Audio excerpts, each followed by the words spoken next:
Para pendengar dari Persatu Pontianak, kita masih di Lentera Minggu dengan tema Minggu Harapan melalui peduli lingkungan dan konservasi alam.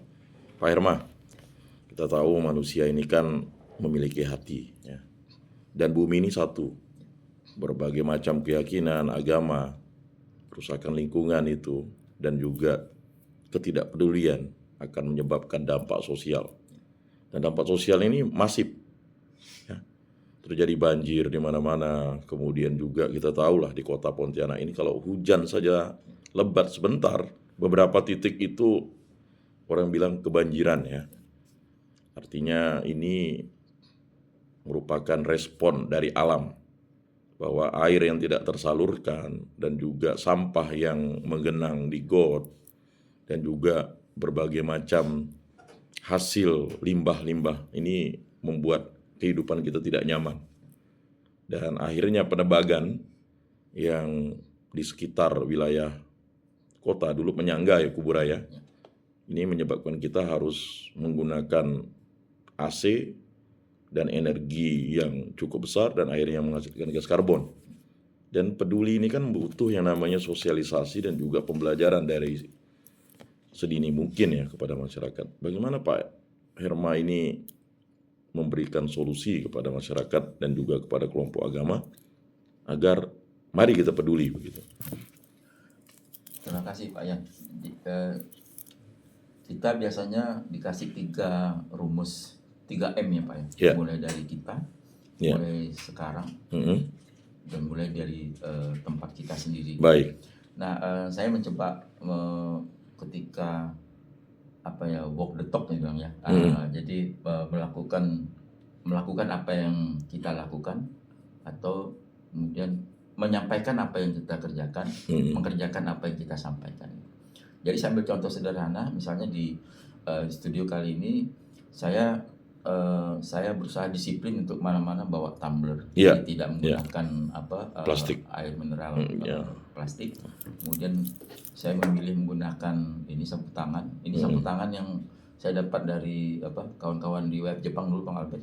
Ya. Ini dibuat dari bambu ini Pak ya. Ya. Jadi saya memilih menggunakan ini daripada saya pakai tisu. Ya. Karena tisu itu juga membuat penggunaan tisu yang berlebih hampir di semua lini hidup kita itu membuat tadi itu menekan penebangan pohon yang masif, karena itulah bahan dasar untuk pembuatan tisu. Ya. Nah, saya udah mulai sebulan ini juga Pak Yan, karena sampah yang kita produksi sebenarnya salah satunya bermula dari rumah kan ya. Dan 60-70% hasil riset menunjukkan sampah itu adalah sampah organik. Dan 1 bulan ini saya udah mulai di rumah itu saya siapkan satu tempat bekas cat yang 20 kilo itu. Saya beli di toko bangunan depan kompleks saya, dan semua sampah organik itu saya taruh di tempat itu sehingga ketika sudah prosesnya pembusukannya sudah sempurna, sudah bisa menjadi humus, bisa untuk jadikan saya kompos gitu. Nah, itu praktek-praktek kecil yang kita bisa lakukan. Nah, itu harusnya kita bisa perluas, dan saya kira itu harus ketemu dengan kebijakan, dengan praktek baik oleh pelaku usaha misalnya. Saya ambil contoh beberapa perusahaan juga walaupun masih harus kita kawal ya praktek pelaku bisnis, tapi misalnya perusahaan yang punya izin mengelola sawit misalnya, mengelola kawasan hutan untuk di sektor kehutanan, sudah ada komitmen untuk mengalokasikan kawasan yang punya nilai konservasi tinggi itu menjadi bagian terintegrasi dari praktek bisnis mereka. Jadi menurut saya memang kita harus terus mengkampanyekan praktek-praktek baik yang sudah bergerak di banyak tempat, dan saya kira yang tinggal dihubungkan satu sama lain. Jadi Nokia itu udah boleh punah, kita nggak susah nyari handphone Nokia, tapi filosofi Nokia connecting people itu udah boleh kita terjemahkan ya Pak Yan. Ya, termasuk acara kita pada hari ini menurut saya juga acara yang bagus untuk mengkampanyekan hal-hal praktek baik tersebut gitu. Baik, Pak Albert sebagai aktivis gereja kan, ini kegiatan-kegiatan retret, rekoleksi, pembinaan, sosialisasi, seminar ini kan pasti seringnya menggunakan atau pasti bukan ya bagaimana praktek baik itu untuk peduli lingkungan ya. Kita kembali lagi menggunakan dulu, seingat saya ya dekade-dekade kita masih ya misdinar atau usia anak itu nggak ada yang namanya penggunaan plastik itu. Menggunakan ya rata-rata piring, walaupun piring plastik, tetapi kuenya diletakkan, kemudian menggunakan gelas ya untuk minum kopi dan teh. Tetapi mulai beberapa tahun ini karena kepraktisan ya kan, segala plastik, kemudian juga sebenarnya tidak perlu plastik sebenarnya ya kan. Kemudian yang kedua juga segala apa ya seperti model kardus-kardus itu ya, kemudian gabus ya, bahkan styrofoam ya. Iya. Ini kan kalau kita lihat styrofoam ini kalau tidak ditangani dengan baik, justru ini tidak bisa dicerna oleh alam atau misalnya didaur ulang oleh alam. Dan mesti memang ada kebijakan yang penting. Bagaimana Pak Albert sebagai aktivis gereja ini mulai menginfluence praktek baik ini untuk kegiatan-kegiatan ini? Ya. Ya Pak Yan, terima kasih ya. Saya pikir ini sangat relevan dalam konteks bagaimana produk-produk yang dihasilkan oleh manusia yang tidak ramah lingkungan itu memang seharusnya dikendalikan atau kalau bisa itu digantikan ya. Ya. Substitusi lah gitu. Nah kalau kita lihat begini ya, saat ini di gerakan-gerakan lingkungan yang masif di mana manusia mencoba mengendalikan penggunaan produk yang tidak ramah lingkungan. Kelihatannya mulai ada semacam gerakan-gerakan yang didukung baik oleh pemerintah maupun oleh berbagai stakeholders yang ada di Kalimantan Barat ini. Kebijakan pemerintah itu penting sebagai acuan, tetapi kebijakan tidak akan menjadi apa-apa kalau tidak diimplementasikan dan dipatuhi. Jadi dalam hal ini kita di gereja ya harus kembali kepada ajaran bagaimana alam dan manusia itu harus bersahabat itu tadi. Sebagai contoh, ketika piring plastik sudah kita anggap pada saat ini pada titik yang mengkhawatirkan, di mana Indonesia sebagai produsen plastik nomor 2 terbesar di dunia, kembalilah kepada alam. Kita punya banyak pelepah pinang misalnya, yang kemudian dengan mesin yang sederhana itu bisa dicetak menjadi piring-piring yang sangat bersahabat dengan alam. Pakai saja beberapa kali masih boleh, dan kemudian itu terurai kembali di alam sebagai contoh ya. Dan kemudian juga gerakan-gerakan ini bisa juga digunakan untuk mengedukasi masyarakat melalui daur ulang sebagai contoh bahan organik yang berasal dari alam, pelepah jagung misalnya, tongkol jagung itu sekarang bersama koperasi yang kami kerja bareng itu kita mencoba menghasilkan sendok, garpu dan gelas dari bahan tongkol jagung yang kemudian itu sepertinya sangat mirip dengan plastik, tetapi ketika dia bersentuhan dengan bumi, dia akan terurai. Sebagai contoh, pot plastik yang dihasilkan dari tongkol jagung, saat ini kita sudah gunakan di teman-teman pesisir utara yang menanam pohon mangrove. Ya. Membawa mangrove conservation yang saat ini kita kerja bersama dengan mereka menggunakan pot dari pot daur ulang itu. Ketika sudah bibitnya tumbuh 2 bulan, ketika ditanam di kawasan pesisir, mereka tidak perlu repot-repot lagi membuang polybag. Mereka tinggal mencemplungkan pot itu dan kemudian ditanam di lumpur, kembali dia bersatu dengan alam, kembali dia ke bumi sebagai produk yang terurai ya. Nah, begitu contoh-contoh yang kita bisa sampaikan ya. Dan saat ini kalau balik ke gereja, ketika ada kegiatan komunitas, saya selalu berusaha agar mari dong kita menggantikan botol plastik paling tidak dengan galon dan tumbler yang dibawa Pak Herma ini. Biasanya teman-teman sudah mulai budayakan kembali untuk membawa. Ya.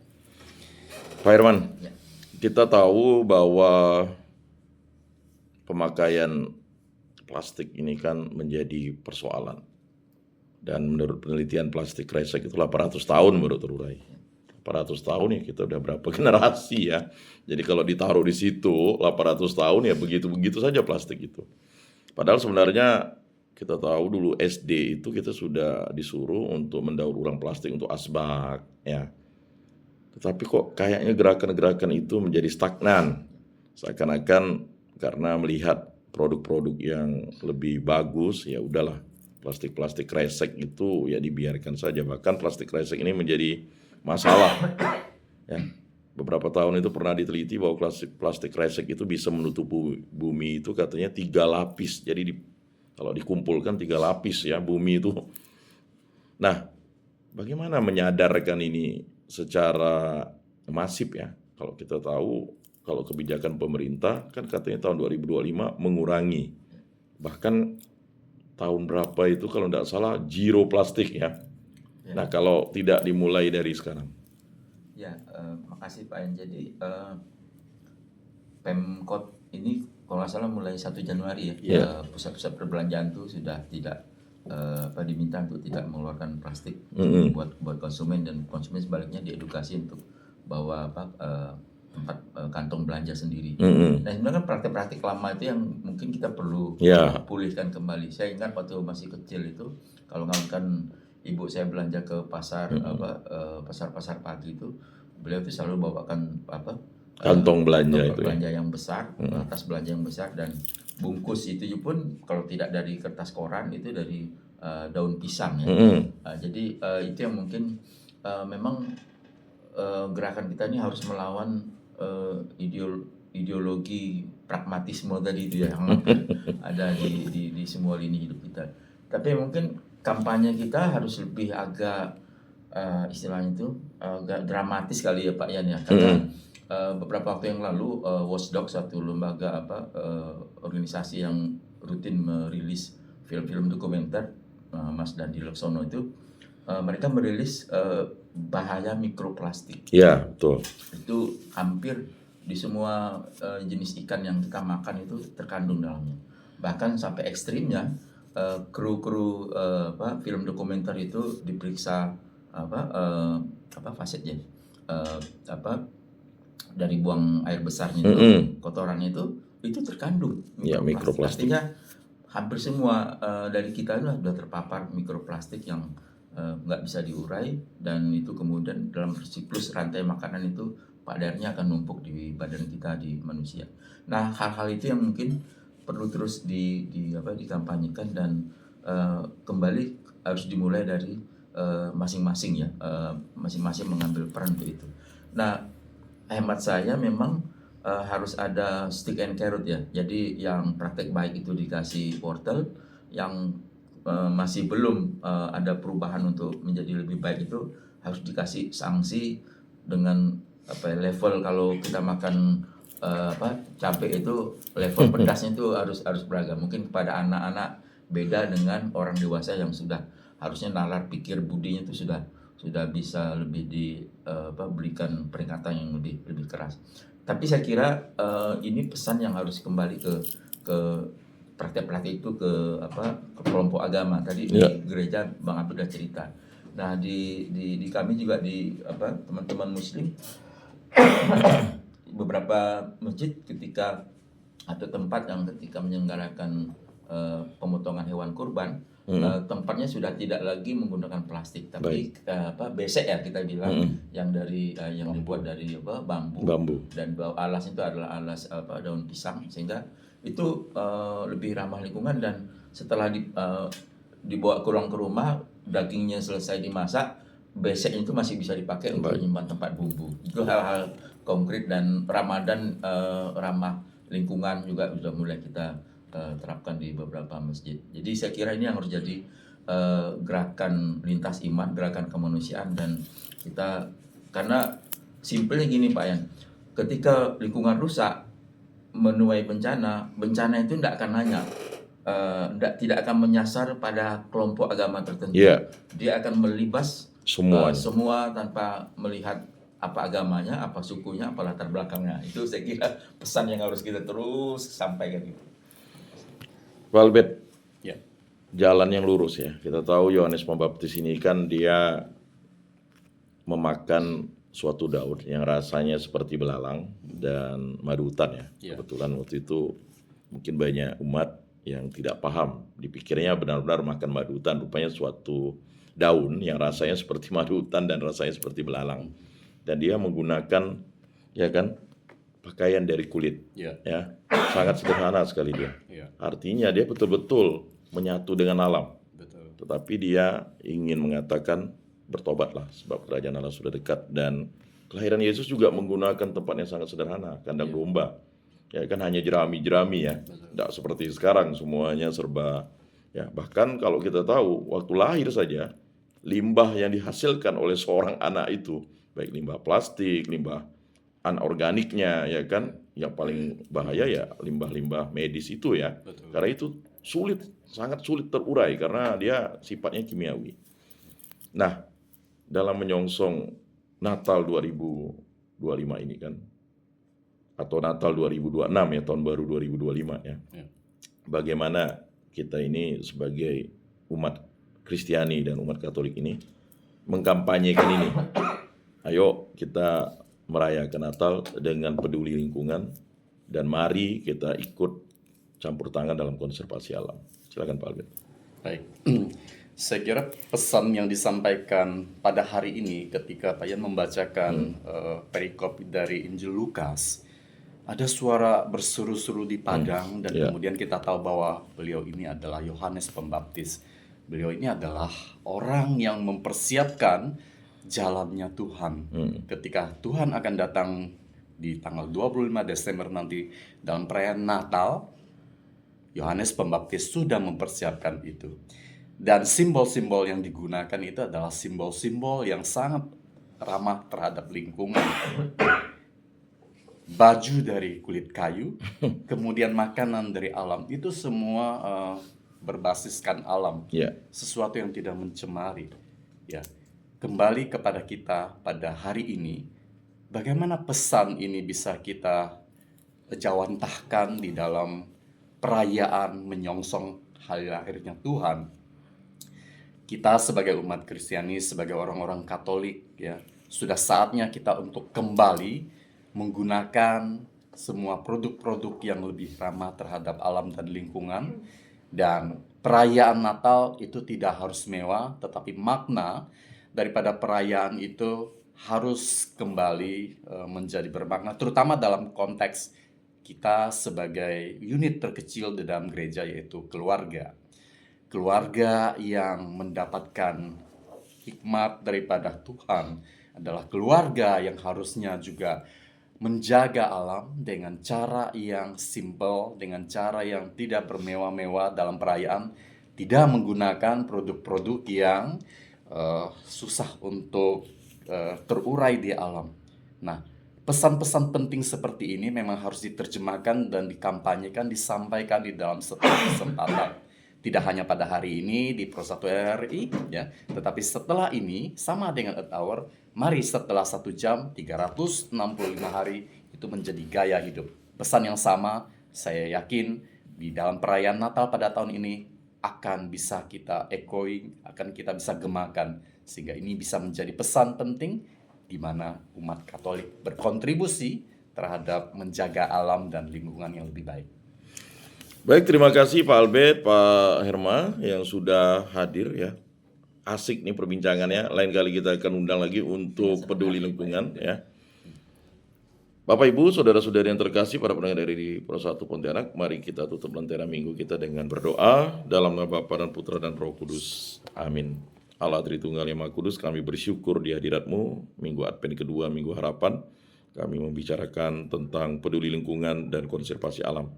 Semoga apa yang kami bicarakan ini dapat menginspirasi dan bahkan dapat menggerakkan banyak orang, terutama umat Kristiani, umat Katolik pada khususnya, dan segenap masyarakat pada umumnya agar peduli kepada lingkungan dan kembali untuk menggunakan produk-produk alam dengan bermanfaat dan ramah lingkungan. Semua dari kami serahkan perantaraan Tuhan kami Yesus Kristus yang hidup dan beraja kini sepanjang segala masa. Amin. Dalam nama Bapa dan Putra dan Roh Kudus. Amin. Salam, salam kasih, damai dan sejahtera. Tuhan memberkati, menyertai dan melindungi. Salpe. Terima kasih untuk kerabat kerja dari Pro 1 Pontianak. Mari kita dengarkan satu pujian dari kerabat kerja RRI Pro 1 Pontianak.